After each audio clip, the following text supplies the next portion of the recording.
Hi everyone, in this video I'll be showing you how to redeem gift or a promo code on Roblox. First of all, open Chrome browser, and now now you just need to go to roblox.com.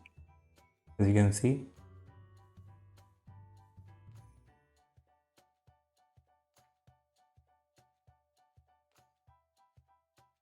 so first of all it will take you to basically the login page, and if you haven't logged in yet, and if you have logged in already, then it will take you to the home page. Why it's not loading?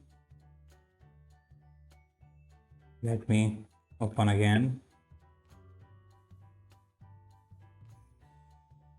Yeah, once it is login,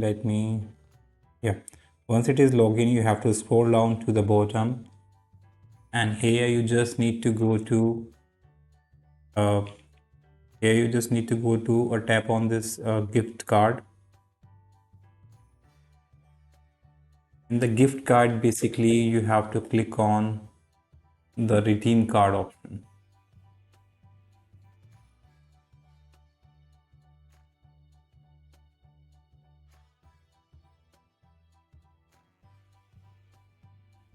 And here you have to enter your code.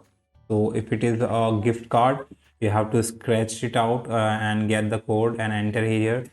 And if you have a virtual item or a promo code, you have to enter here. And once you enter, you just need to click on this redeem button. And after click on redeem button, and your item will be redeemed immediately. Fine. So that's how you can redeem your that's how you can redeem your gift card, virtual item, and promo code, etc. Hope you like it. Thanks for watching.